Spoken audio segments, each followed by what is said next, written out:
Today we're going to do, please God, 3 segments on the Parshas Bereishis. We'll call it deep and deeper into the Parsha to see behind the scenes, beneath the veneer, behind the facade, to explore the secrets of the Parsha to the best of our abilities. So let's begin. Chapter 1, verse 1, the first verse, the first word, Bereishis. That, we're told, is all of creation. That is a microcosm of the world. If we just had Bereishis, we would have everything. Our sages tell us that everything is hidden in that one word. All of Torah is hidden in that one word. All of history is hidden in that one word. All the secrets are found there. Of course, we don't know how to decrypt it. But I will tell you, this week, I perused a book called Bereishis. And what this book does, it takes the 6 letters of the word Bereishis, Beis, Reish, Aleph, Shin, Yud, Saf, and it shows how in that one word, just 6 letters, you can find all 613 mitzvos. And it goes through mitzvah by mitzvah. There's a chapter in each mitzvah. And it shows, using just those 6 letters, how they're all hinting to all these many and varied mitzvos. So we have creation with one word. And then we have creation in, a chapter plus 3 verses. 7 days to flesh out, so to speak. Bereishis is in one word, and that gets fleshed out over the course of 7 days. And the Ramban tells us, this is the Ramban beginning of chapter 2, that this week of creation, these 7 days, they are a microcosm of all of human history. The Talmud tells us that this world is a 6,000-year enterprise. After 6,000 years, the world transitions to a Shabbos state, the 7th millennium. And everything that happened in these 6 days, 6 plus 1, so 7 days, that is a microcosm of all that will happen over the course of 7 millennia. We have a creation. And then we have a creation. And then we have another creation. We have Bereishis, creation in one word. And then we have a creation, so to speak, over the course of 7 days. And then we have the actualization of that on a much larger scale over the course of 7,000 years. The Ramban notes at the very end of the description of Genesis, God blesses the 7th day and sanctifies it because on that day, God ceased from his work that he created, Asher bara Elokim, that God created, la'asos, to do. There's an extra word here. The verse should have said that God created. Why does it say that God created to do? Says the Ramban. Bereishis is all of creation. That one word is all of creation. But really, the first week is all of creation as well. And these 6 days, they are a template for the 6 millennia of this world and the 1 millennia of the next world.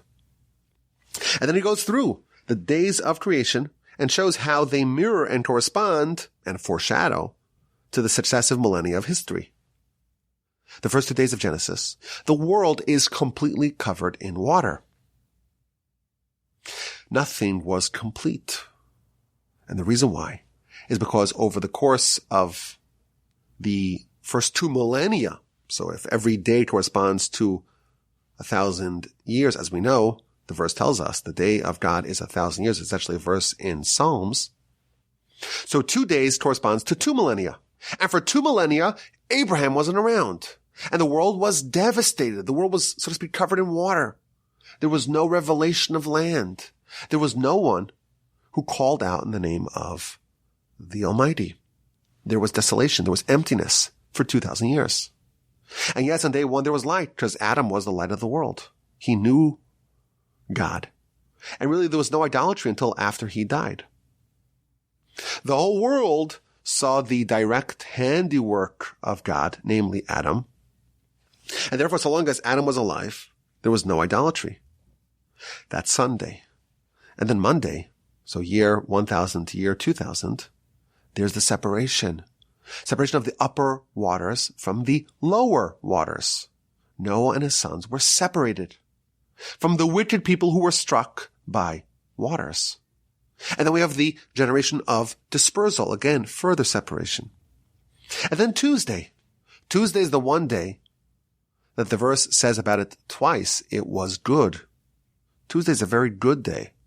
It's doubly good. On that day, dry land appeared, and fruits were produced and sprouted. And in the third millennium, Abraham arrived, and he sprouted, and he proliferated. He began to publicize the name of Hashem in the world. And he taught his children and future generations. There's tremendous progress in the mission of existence. And he got the Torah. And he built the temple. And the mitzvahs were fulfilled. The great fruits appeared. And then there's Wednesday. Wednesday is the sun, the moon, the stars, and the constellations. The large constellation, which is the sun. The small constellation, the small celestial being. This refers to the first and second temple. The first temple was as bright as the sun.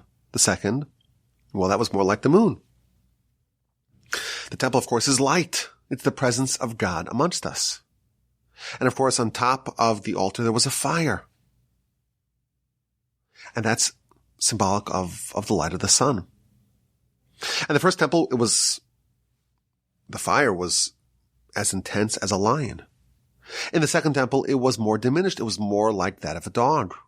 First temple, like the sun. Second temple, like the moon. And the moon, sometimes we see all of it. Sometimes we see a little bit of it. Sometimes we see none of it. The moon is symbolic of a pattern of brightness, of vibrancy on one end, and then you have the diminishing, you have the ebbing, you have the waning of the moon. On Wednesday, in the fourth millennium, you have exile. And towards the evening, the sun sets, these lights disappear, the temples are destroyed. On Thursday, the Raman tells us, you have the birds and the fish. This corresponds to exile. What does our nation do when we are dominated by foreign powers? We're like animals. Animals are controlled by their human masters. The commentaries tell us that the Ramban here is hinting at the proliferation of Christianity that happened in the fifth millennium. And then you have Friday. You have the creation in the morning of animals, and then man is created. And this, he tells us, is corresponding initially to animals who do not submit themselves to the Almighty, and then to the fierce nation that's a bit closer to the truth. That's a hint at the Muslims. And then comes man, and that is symbolic of Messiah. Messiah, created in the image of God, appears on day 6, on Friday, the 6th millennium. And then day 7, Shabbos, that refers to a completely different world. That's the world to come. That is the day of rest. This is a fascinating Ramban. Genesis, just the first week of Genesis, chapter 1 of Genesis, with 3 verses of chapter 2. That is a template for all of history. 6 days equals 6 millennium. And what happened during that first week, that's an indicator of what will happen in the corresponding millennia. And this gets even more granular. What happened on day 6 of creation? We are told, not a minute by minute account, but we are told an hour-by-hour timeline of what happened to Adam. It tells us that on the first hour of the day, Adam was not created, but the dust that he will be created from was amassed from around the world. It was gathered together. And then in the second hour, it was made into a being. It was lumped together into a mass. And then the third hour, the Talmud tells us, the limbs were stretched out. And in the fourth hour, a soul was infused in it. On the fifth hour, it stood. On the sixth hour, it assigned names to all the animals. On the seventh hour, it was paired with Eve. On the eighth hour, they went to bed as two and emerged as four. Cain and Abel are born on Friday. On the ninth hour, he was told not to eat from the tree of knowledge, good and evil. On the 10th hour, he sinned. On the 11th hour, he was judged. On the 12th hour, he was condemned. If 24 hours are one day, and one day is 1,000 years, that tells us that every hour in Genesis corresponds to 41 years. Now, I will tell you, of course, these are all secrets. This is way deeper than I even intended to go in the dad cycle of the Parsha podcast. If what the Ramban is telling us is true, and of course we accept it, all of Genesis is a microcosm for all of history. And the arrival of Messiah on day 6, that is symbolic of the arrival of Messiah in our lifetime, or in this millennium at least. And the Gaon of Vilna, he writes, if you want to know exactly when the deadline for Messiah to arrive is, all you have to do is study the exact events, the precise events of day 6 of Genesis. Because once you realize that, once you study that, you will know precisely when the deadline for Messiah to arrive is. And he doesn't connect the dots for us. In fact, he warns us very sternly that if you do know what he's talking about, you should not reveal it. I even read a story that there was someone who cited this comment in the Gaon of Vilna. And he says, yes, the Gaon of Vilna says not to reveal it, but it's time to reveal it. And as he said that, he got a heart attack and he died. The Gaon of Vilna says, there's a secret here. In the episode of Genesis, on day 6, if you find out exactly what happened minute by minute, hour by hour, you will find a point where Messiah arrives. And then you can extrapolate that to the 1,000 years that correspond to day 6, and you'll know exactly when the endpoint of Messiah is. But of course, even if I knew, I wouldn't tell you, because I will not violate the warning of the Gaon of Vilna. But the larger idea is sound. As we get closer to year 6,000, we are getting closer to the final endpoint of Messiah. And of course, we know on our Fridays, there's a preparation for Shabbos that happens on Friday. And as you get closer to Shabbos, the preparation intensifies. Messianic development picks up steam as we approach the end of the Millennium Friday. Now, I want to take this a bit deeper. We have lots of microcosms here. Bereishis is a microcosm of all of creation. This first week of creation is a microcosm of all of our history. But what's it all about? What is Genesis? What is creation all about? What is the purpose of creation? What is the meaning of life? So listen to this. The Torah starts off, Bereishis. And the next 3 words are, Bara Elokim Es. in the beginning of God's creation of heaven and earth. What does bara means to create? Elokim means God. Es means, it's a word you can't translate into English because there is no parallel of that, but that's like a connecting word.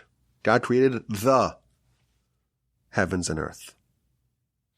Those three words, so you have Bereishis, but after Bereishis, the three words are bara, Elokim, es. The final letter of those three words are, bara is Beis, Resh, Aleph. Elokim ends with the letter mem.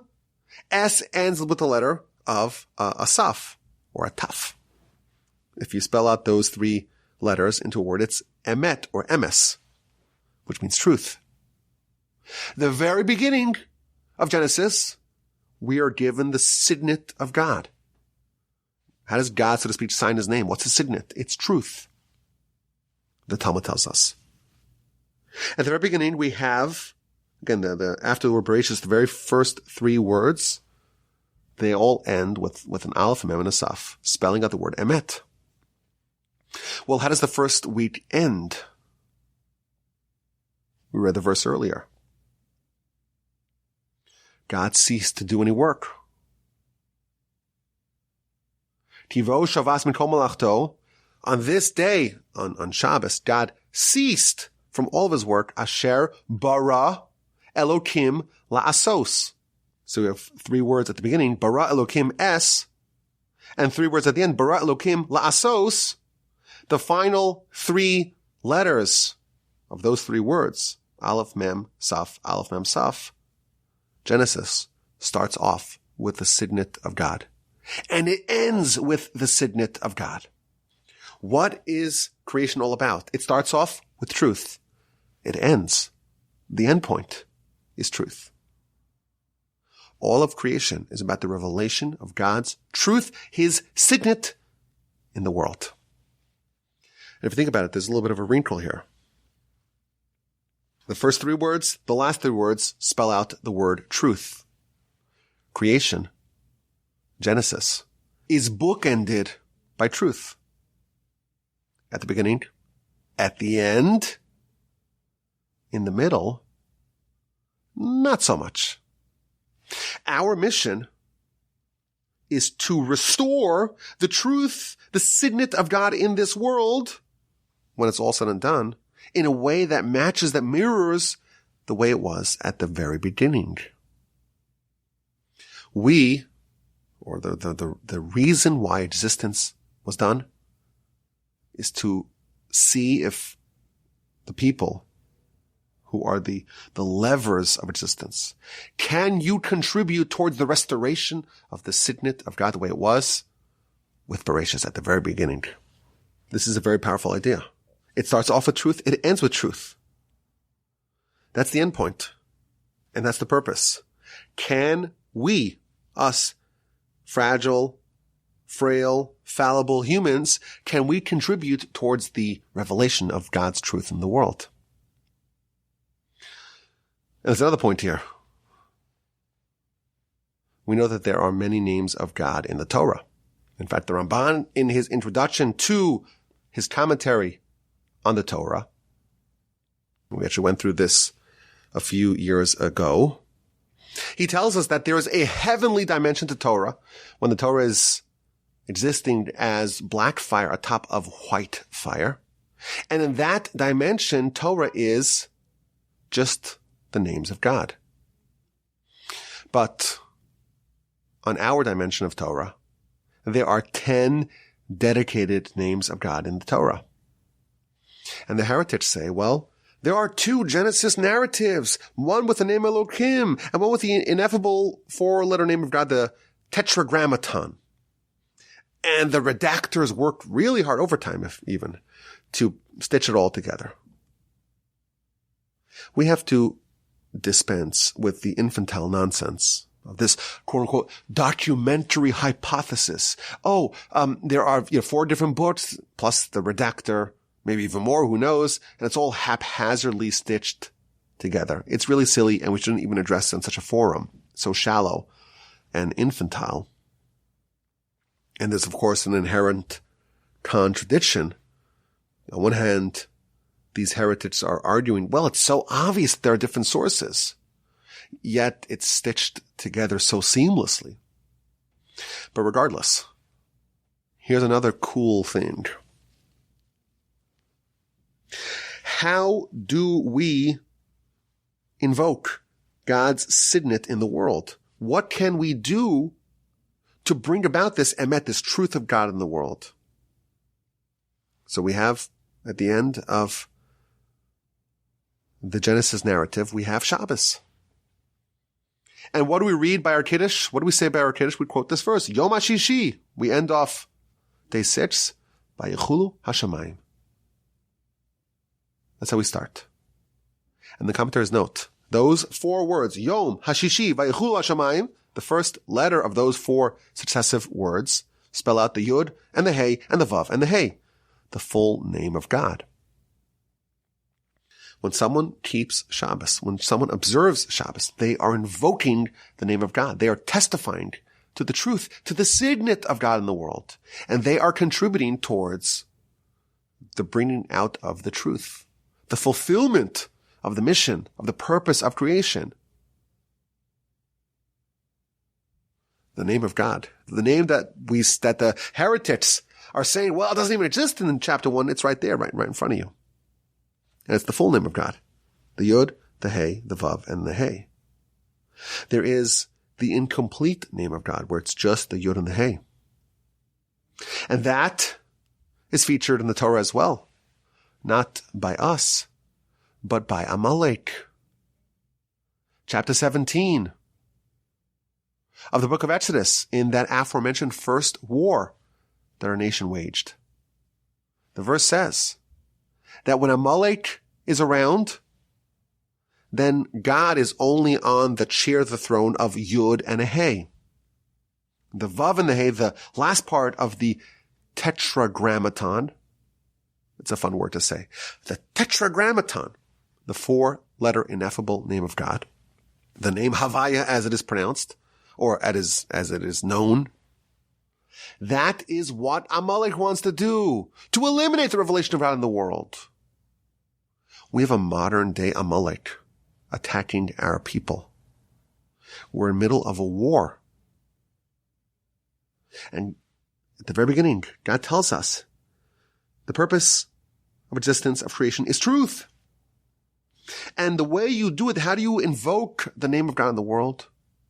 Yom HaShishi V'Chul HaShemayim. Just as God rested on day 7, we do the same. We exhibit the creation. We exhibit the existence of God. We exhibit the signet of God when we rest on day 7.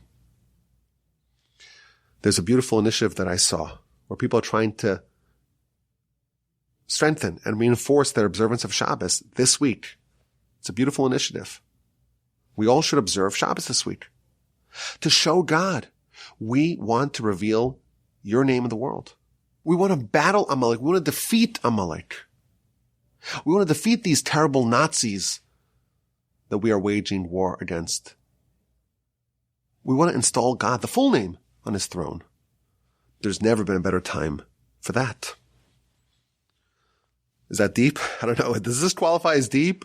I'm not sure. We have to figure out if this is maybe too deep, maybe it's too shallow. I don't know. I have to never underestimate the audience. But we start with the Torah, and there's deep stuff everywhere. But let's continue. Let's go a bit deeper. Chapter 2. God constructs Adam. Offer min Adama, dust from the earth. Where else can you find dust? Are you going to find it in the skies? Are you going to find it in the clouds? Of course dust is on the earth. Why does the verse need to tell us that God used dust from the earth? Okay, that's an interesting question. Super sharp reading of the verse. It's not my question, it's Rashi's question. And as Rashi does, he doesn't just give us the question, he gives us the answer as well. In fact, he only gives us the answer. And we have to deduce what the question was. Says Rashi, what does it mean, dust from the earth? dust from the entire earth. Where did God get the dust from? From the earth. Wherever there's earth, that's where God got dust to construct Adam's body from. There's dust on the earth in Japan, in Australia, in Antarctica, under many, many miles of ice, in Nebraska, in Mexico, all over the world. God got dust, Rashi tells us, from all over the world. And in that clod, if you will, of dust from the earth, from all over the earth, in that God infused the soul of life. Why was that necessary? Just take a hunk of dirt from anywhere, doesn't matter where, and use that to make Adam. Okay, we'll go a little deeper here. Says Rashi, because Adam will die, humanity dies, we're mortal. And when we die, we get buried. And if we were composed of dust from only one place, then we can only be buried in that place. But God was desirous that we can be buried anywhere, and wherever we are buried, we will be absorbed back into the earth. And therefore he took dust from all over the earth. So part of us is native, is indigenous to every part of the earth. And therefore wherever we are buried, Rashi tells us, we will be absorbed. Amazing idea. Incredible. It starts off with a very sharp reading of the verse, dust from the earth. And then it tells us, so what's the reason? What does that mean? It means because dust from all over the earth. And why? So that way when we're buried, we'll always be welcome, so to speak, by wherever we are interred. Now, what does this mean? Two amazing ideas. Burial is not a convenient and humane and environmentally friendly way to dispose of a dead body. It's much more than that. Burial is planting of a body, of something that will emerge for resurrection. When we plant a body, that's not the last time we're going to see that body. It's going to emerge. The righteous will emerge for Olam Haba, for the world to come. The wicked will emerge for eternal judgment. But what we're doing when we're burying someone is we are planting that body to emerge, to surface in a future time. If you wanted to plant an esrog, you cannot go to upstate New York and plant a citron tree. It won't grow there.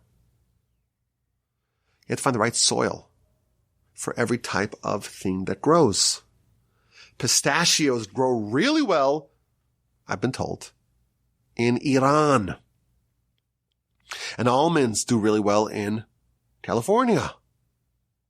And oranges, well, they flourish in Florida. I have to maintain my New York bona fides. I can't say oranges, I have to say oranges. I can't say Florida, I have to say Florida. Florida! Oh, upstate New York, great place apparently for vineyards. Burial is planting. Human beings are being planted. And therefore, what is the appropriate place to have this grow out of the ground from? What kind of earth is conducive to allow humans, so to speak, to grow? We have to have samples from everywhere. Powerful idea. Something it's important for us to remember. It's always important, but certainly whenever we're dealing with tragedy, suffering, and loss, it's important to remember you bury someone in the body, someone in the ground, you're planting them for the future. I actually noticed this during the Yom Kippur prayers. We say, Ad Yom Osa Tichakelo. God awaits the sinner to repent until the day that they die. L'tshuva, to do tshuva, to repent. Lehantoso l'schia, to plant him for resurrection. God wants us to repent, even up to the day that we die, so that when we die and we're buried and we're interred in the ground, we can be planted for resurrection. What an idea. What a powerful idea. What a deepest idea here in Rashi. I'll give you a second answer. I know we're going long. I always wanted to do a little shorter. We'll do a little shorter, be a little snappier. But of course, we have to speak about the terrible events that are happening in Israel right now. I hope in future weeks it'll still be shorter. We'll see. Once I get behind a microphone, it's just hard for me to stop. I can't stop. It's hard. I have to overcome my impulses. But listen to this second idea. We need full decomposition. You bury a body into the ground, it's important that it decompose. And the reason why is because the Talmud tells us, the book of Shabbos on page 152b, for 12 months, the soul doesn't have peace. After a body and soul separate, after death, the soul wants life again. It wants an opportunity to do more mitzvos. It needs a vehicle to do that. And of course, the body is the only vehicle, and the body is not operational. But the soul is coming to the body and trying to stir it back alive and trying to let's get the party back in business. Let's get the gang back together. So for 12 months, the body is there, and it still resembles a body because it hasn't been fully decomposed. And the soul doesn't have full peace because it wants to go back. And therefore it's an imperative to try to find a place where the body can decompose, and thus the soul can give up hopes, so to speak, of re-entering the body. There's a time for that. Resurrection will happen, of course. And therefore it's important, perhaps this is the interpretation of Rashi, that the soil, so to speak, of the body match the soil of the burial so that the decomposition can happen in an efficient manner, thereby sparing the soul added additional pain of seeing the body in that state and wanting and yearning to be reunited with it. Very, very interesting. And of course, with a very powerful lesson for us.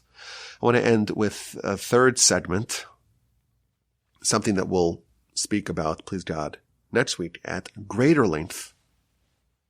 And that is the birth of Noah, towards the end of the Parsha, chapter 5, verse 29. Noah is born. Noach. Why is he called Noach? Zeyinachamenu. Noach has to do with the word comfort. Noah will give us comfort from our deeds, from our decisions, from our sadness, from the earth that God cursed. God cursed the earth. And Noah provided comfort. Well, how so? So Rashi tells us, amazing. Until Noah was born, the earth was really, really cursed. Because there was no plows. And in the aftermath of the sin of Adam and Eve, they were cursed. That there'll be weeds growing out of the earth. It'll be so hard, and with the sweat of your brow, you'll make your bread. In the times of Noah, that subsided a bit. That was ameliorated a bit. There was comfort. There was Noach. There was comfort that Noah imposed or brought to the world. Because he made the plight of Adam, of humanity, a bit easier. Because he invented the plow. And if you have a plow, it's much easier to plant. What an amazing idea. I read a very fun book. I have a copy of this book called 50 Inventions That Shaped the Modern Economy. It's all sorts of inventions. And it starts off by saying that the number one invention is the plow. Because a plow made the impact of one person's labor on the field it made it possible for him to cover not just his own food, but the food of others. And therefore that freed up time and energy and capacity for others to work on other things. So really, the plow is the one thing that enables everything else to happen, because the plow is the notion of one person producing enough food, enough sustenance, enough vitality for more than one person. And who invented it? According to our sages, it is Noah. And that's why he's called Noach. Where's the comfort that Noach bestowed upon the nation, or the nation, humanity? He invented the plow. Now this should get our attention. Noach invented the plow. Noah invented the plow. And this is essential to his character. That's why he's called Noach. Because he brought comfort. What is the significance of Noah inventing the plow? That is segment number 3 to ponder and to think about. And again, please God, we'll talk about it next week. So 3 segments. Dad, we're starting. I'm liking it so far. We're trying to go a little bit deeper into the Parsha. And we started off maybe with the deepest idea of all, the notion of Genesis being a microcosm, of Bereishis being a microcosm, of it telling us the whole story of humanity and what the goal is. What is creation all about? It starts off with emes, with truth, with emet. It ends with truth. And that is the objective, to restore the truth that existed before all of creation, when it was just God, to restore that to this world that's designed to obscure and obfuscate that reality. And one of the ways that we do that is with the observance of Shabbos. That was deep idea number 1, segment number 1. Segment number 2 is about the composition of Adam, dust from the earth. Where the earth? Wherever there is earth, there's a part of Adam. And why? So that way, whenever we're buried, we can be absorbed into the native land, so to speak, in which we are interred. And we'll learn some very powerful lessons from that, namely that death and burial is planting for future resurrection, for future emergence.